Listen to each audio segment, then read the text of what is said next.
like a Hellcat.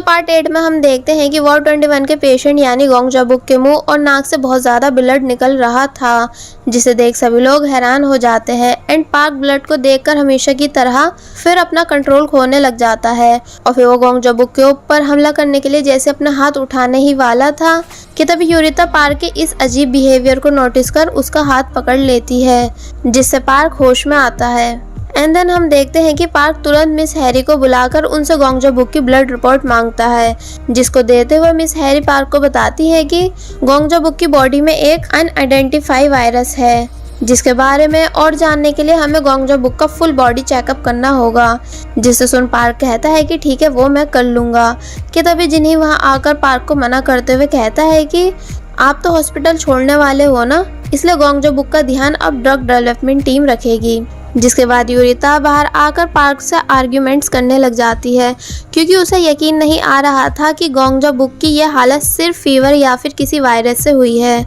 और वहीं एक अलग रूम में जिन्हीं मिस हैरी को बहुत ही ज़्यादा डांटता है गोंग जबुक की हालत ऐसे सबके सामने बिगड़ जाने की वजह से, और उसे वार्न भी करता है कि अगर फिर कभी उससे ऐसी गलती हुई तो उसे जान से मार दिया जाएगा। जिसे सुन मिस हैरी काफ़ी ज़्यादा डर भी जाती है। नेक्स्ट सीन में हम देखते हैं कि पार्क, यूरिता, चॉय और डॉक्टर जुंग ये सभी बैठकर पेशेंट गोंग जबुक की हालत के बारे में डिस्कस कर रहे थे, क्योंकि इन सबको ऐसा लग रहा होता है कि ज़रूर गोंग जबुक की ऐसी हालत के पीछे ड्रग डेवलपमेंट टीम का हाथ है। इसलिए यूरिता उन सभी से कहती है कि मैं इस बारे में अपने अंकल यानी चेयरमैन से बात करूँगी। और वहीं जब बातों बातों में डॉक्टर जुंग को पार्क के हॉस्पिटल छोड़कर जाने वाली बात पता चलती है तो डॉक्टर जुंग पार्क को हॉस्पिटल छोड़ने से मना करते हैं। और वहीं दूसरी तरफ यूरिता पहले मैनेजमेंट हेड से सबके बारे में बात करती है। मैं अपने अंकल से बोलकर ड्रग डेवलपमेंट टीम का काम रुकवा दूंगी। जिस पर मैनेजमेंट हेड यूरिता को बताती है कि चेयरमैन से इस बारे में बात करने का कोई फ़ायदा नहीं, क्योंकि जब मैंने लास्ट टाइम उनसे इस बारे में बात की थी तो वो काफ़ी ज़्यादा नाराज़ हो गए थे, क्योंकि उन्हें डायरेक्टर जिन्हीं पे बहुत ज़्यादा भरोसा है। पर यूरिता कहती है कि नहीं, मैं फिर भी उनसे इस बारे में बात ज़रूर करूँगी। और साथ ही बातों बातों में मैनेजमेंट हेड को ये भी पता चलता है कि अभी यूरिता को चेयरमैन की बीमारी के बारे में कुछ नहीं पता।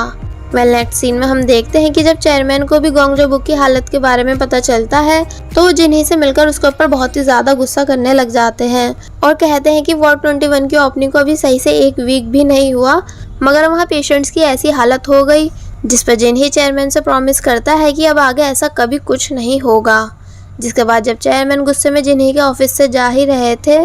कि तभी यूरिता उनको रोक उनसे ड्रग डेवलपमेंट टीम के बारे में बात करने की कोशिश करती है और कहती है कि आपको इस टीम के बारे में सारी इन्फॉर्मेशन लीक कर देनी चाहिए कि आखिर ये सभी किस ड्रग पे काम कर रहे हैं, जिसके लिए इन्हें सभी पेशेंट्स का ब्लड सैंपल भी चाहिए होता है। जिसे सुन चेयरमैन यूरिता से इस बारे में बात करने से मना करते हैं, बट वो चुप नहीं होती और कहती है कि मुझे तो डायरेक्टर जिन्हें भी काफ़ी ज़्यादा अजीब लगते हैं, पता नहीं उन्होंने आपसे ऐसा क्या कह दिया जो आप हमेशा उन्हीं की साइड लेते हो। जिसे सुन चेयरमैन यूरिता के ऊपर चिल्लाने लग जाते हैं और फिर उसे काफ़ी कुछ सुनाने के बाद वहाँ से चले जाते हैं, जिनका फर्स्ट टाइम ऐसा बिहेवियर देख यूरिता को काफ़ी अजीब भी लगता है। और वहीं दूसरी तरफ पार्क अकेले बैठकर ये सोच रहा होता है कि क्या उसका हॉस्पिटल छोड़ देने का डिसीजन सही है भी कि नहीं। कि तभी मिंगा पार्क के पास आकर उसको कुछ खाने के लिए देती है, जिसे एक्सेप्ट करने से पार्क साफ मना कर देता है और कहता है कि इसे तुम खा लो। जिस पर वो बताती है कि मैं ऑलरेडी ये स्नैक खा चुकी हूँ, इसलिए अब बस आपको दे रही हूँ।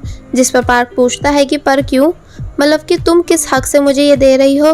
जिसे सुन पहले तो मिंगा चुप हो जाती है और फिर कहती है कि माफ़ करना अगर आपको मेरा ऐसा करना बुरा लगा हो, तो मैं तो बस आपकी फ़िक्र और रिस्पेक्ट करती हूँ, इसलिए आपको टेंशन में देखकर मुझे अच्छा नहीं लगा, तो सोचा आपसे बातें करके आपकी प्रॉब्लम को सॉल्व कर दूँ। जिसकी प्यारी और इनोसेंट सी बातें सुन पार्क शांत हो जाता है और फिर वो मिंगा का दिया हुआ स्नैक एक्सेप्ट करके उससे नॉर्मली बातें करने लग जाता है और उससे अलग अलग लैंग्वेज में कुछ वर्ड्स बोलता है, जिन्हें जानकर मिंगा हंसने लग जाती है। पहले दोनों यहाँ बातें कर ही रहे थे कि तभी यूरिता इन दोनों को हंसते हुए देख लेती है और फिर यहाँ फर्स्ट टाइम यूरिता पार्क को लेकर काफ़ी जेलस भी होती है कि पार्क कैसे मिंगा से हंस हंस के बातें कर रहा है, जबकि वो मुझसे कभी ऐसे बात नहीं करता। इसलिए यूरिता उन दोनों को साथ में देखकर चिढ़ने लग जाती है। और वहीं चेयरमैन, जिनको ये लग रहा होता है कि ज़रूर मैनेजमेंट हेड ने ही यूरिता को ड्रग डेवलपमेंट टीम के खिलाफ भड़काया है, इसलिए वो मैनेजमेंट हेड पर बहुत ही ज़्यादा गुस्सा करने लग जाते हैं, जिन्हें समझाने की मैनेजमेंट हेड काफ़ी कोशिश भी करती है कि उन्होंने ऐसा कुछ नहीं करा जैसा कि वो सोच रहे हैं,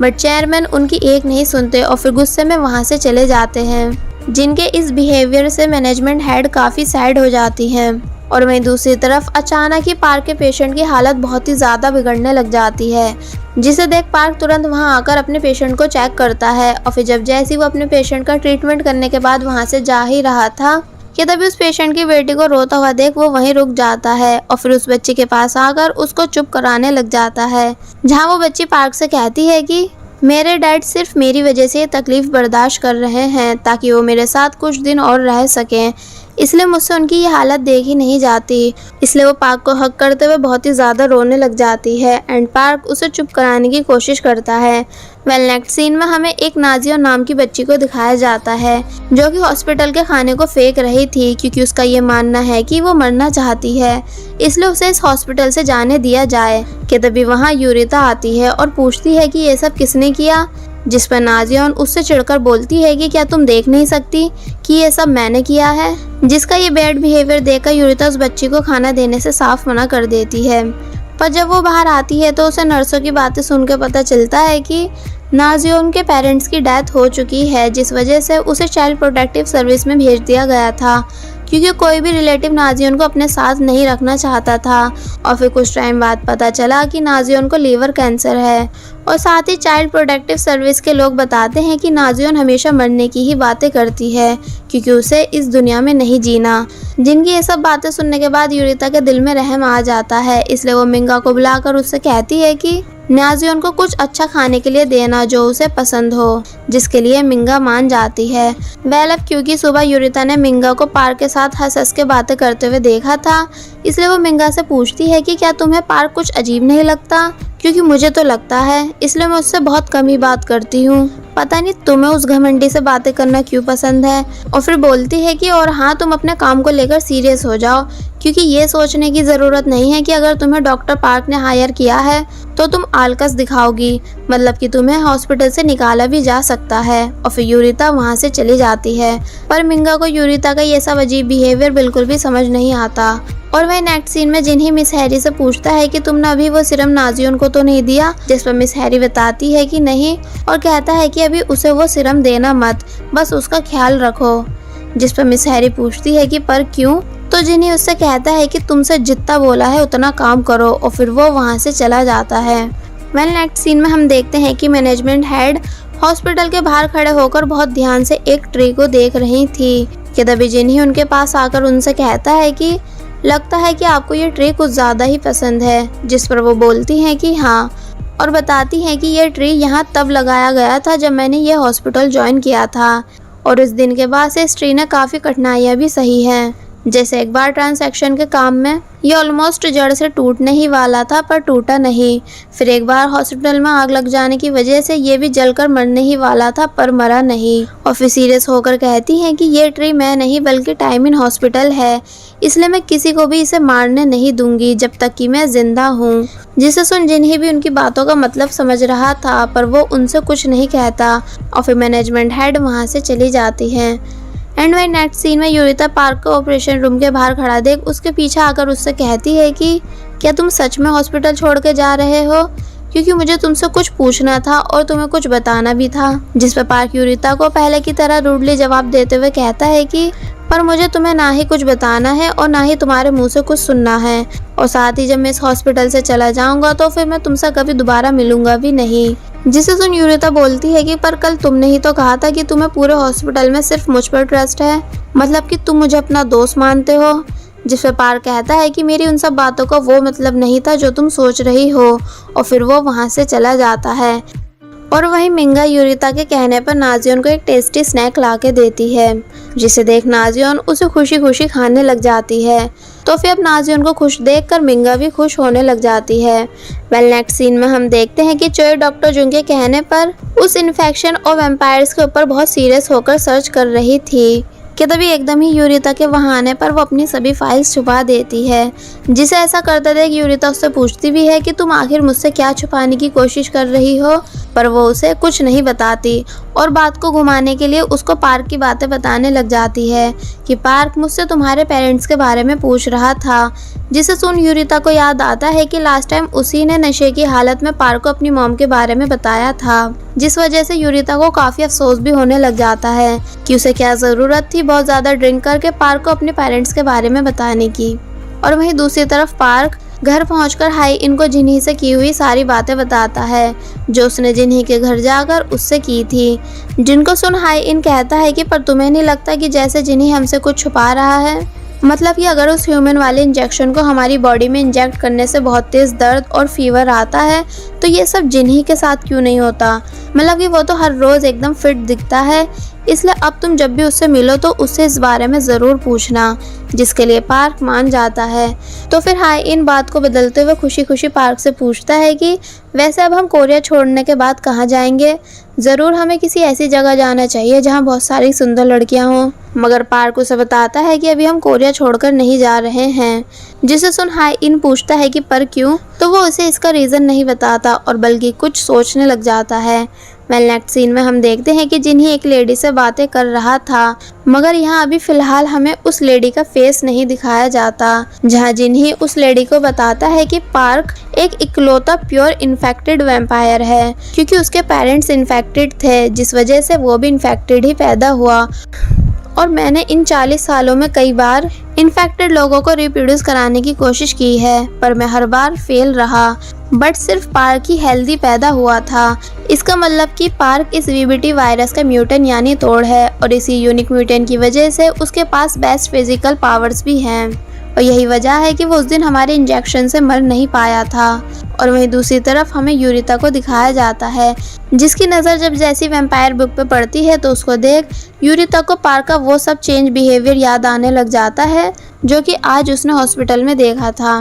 पर फिर वह हंसकर खुद से कहती है कि अरे नहीं, ये मैं क्या सोच रही हूँ, ऐसा नहीं हो सकता। पर तब भी वो कुछ सोचने के बाद उस वैम्पायर बुक को अपने घर ले आती है, जिसको जब जैसी वो पढ़ती है तो उसमें लिखा होता है कि वैम्पायर की चोट खुद ब खुद रिकवर हो जाती है। जिसे पढ़ यूरिता को वो बात याद आती है जब पार्क के फेस का निशान खुद ब खुद गायब हो गया था। इसलिए फिर यूरिता इस बुक को और भी ज़्यादा इंटरेस्ट के साथ पढ़ने लग जाती है। और वहीं नेक्स्ट सीन में पार्क फिर से जिन्ही से मिलने उसके घर जाता है, जहाँ पहुंचकर वो जिन्ही से कहता है कि मुझे वो वाइट ब्लड चाहिए। जिसे सुन जिन्ही पूछता है कि पर क्यों, मतलब कि तुमने तो पहले उसे लेने से मना कर दिया था, तो फिर अब तुम्हारा माइंड कैसे चेंज हो गया। जिस पर पार्क उसे बताता है कि इसलिए ताकि मैं खुद पे कंट्रोल करके अपने पेशेंट्स का इलाज कर सकूं और साथ ही अब मैं टाइम इन हॉस्पिटल छोड़ के नहीं जा रहा हूँ। जिसे सुन जिन्ही मुस्कुराने लग जाता है और फिर वो पार्क को वो वाइट ब्लड्स के बैग दे देता है, जिन्हें घर लाकर पार्क उन बैग्स को हाई इन को देता है ताकि वो इस वाइट ब्लड का टेस्ट कर सके और फिर वो खुद भी उस वाइट ब्लड को एक ग्लास में निकाल कर पीने की सोचता है।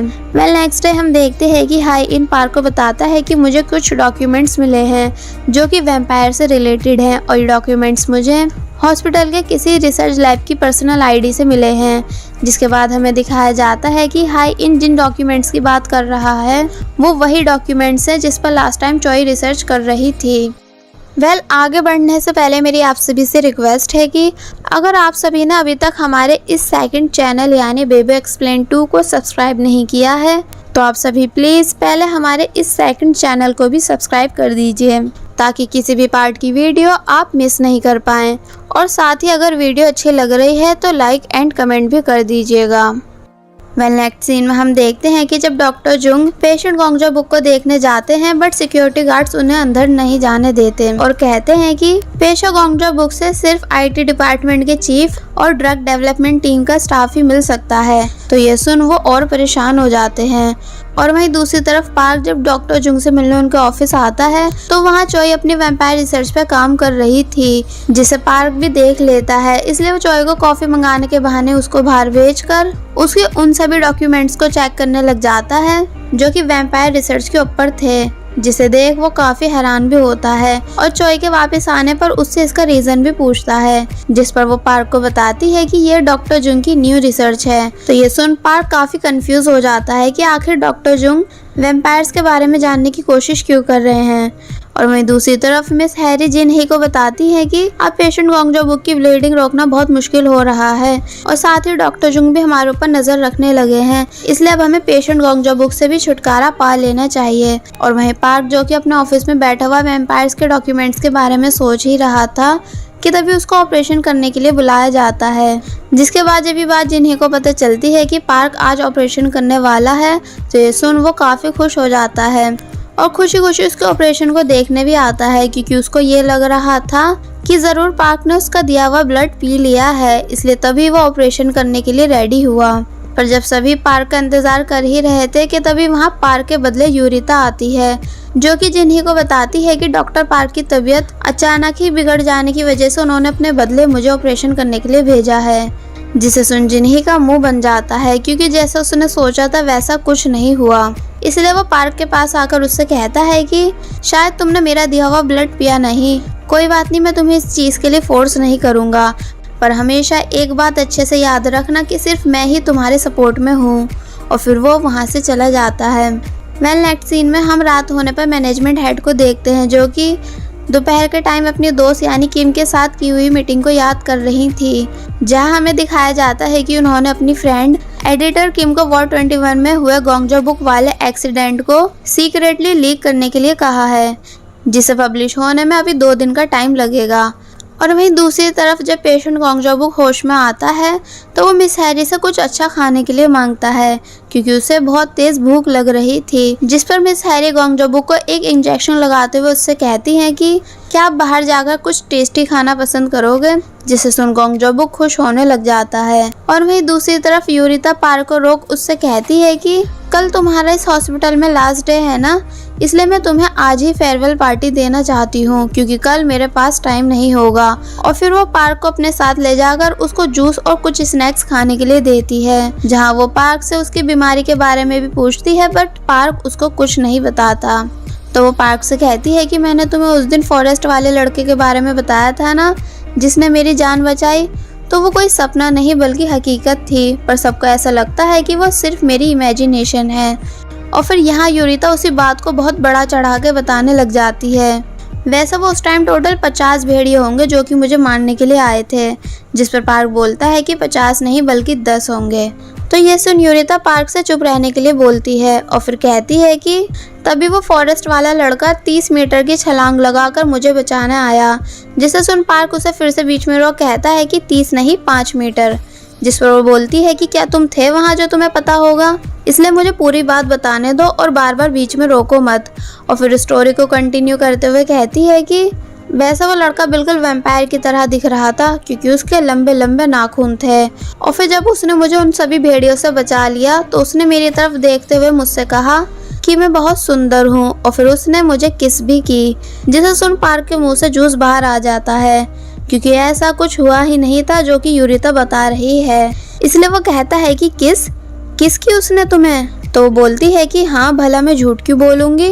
बल्कि उस लड़के को मुझसे पहली नज़र वाला प्यार हो गया था, पर फिर दोबारा वो मुझे कहीं दिखा ही नहीं। जिस पर पार्क कहता है कि अगर तुम्हारी स्टोरी पूरी हो गई हो तो क्या अब मैं जाऊं? जिस पर वो कहती है कि हाँ बिल्कुल, तुम्हें पैकिंग भी तो करनी होगी। तो इस पर पार्क यूरिता को बताता है कि मैं अभी ये हॉस्पिटल छोड़कर नहीं जा रहा हूँ, बाकी पार्टी देने के लिए थैंक्स, और फिर वहाँ से जाने लगता है। जिसे सुन यूरिता कहती है कि क्या तुम ये बात मुझे पहले नहीं बता सकते थे? और फिर पार्क बाहर आकर हंसने लग जाता है, क्योंकि उसे यूरिता की बातें बहुत फनी लगी थी। नेक्स्ट सीन में हम देखते हैं कि मिस हैरी गोंगजो बुक को इंजेक्शन लगाने के बाद उसे हॉस्पिटल से बाहर जाने को कहती हैं, ताकि जिन्हीं के वैम्पायर सर्वेंट्स इसको भी उसी तरह मार सके जिस तरह उन्होंने अल्कोहल वाले पेशेंट को मारा था। और वहीं दूसरी तरफ पार्क डॉक्टर जुंग के पास पहुंचकर उन्हें वैम्पायर्स के स्केलेटन की फोटो दिखाते हुए पूछता है कि क्या ऐसी फोटो आपके भी पास है? तो ये सुन डॉक्टर जुंग भी उसको वही सेम फोटो दिखाने लग जाते हैं, जिसको देख पार्क बोलता है कि इसका मतलब वो आप ही हो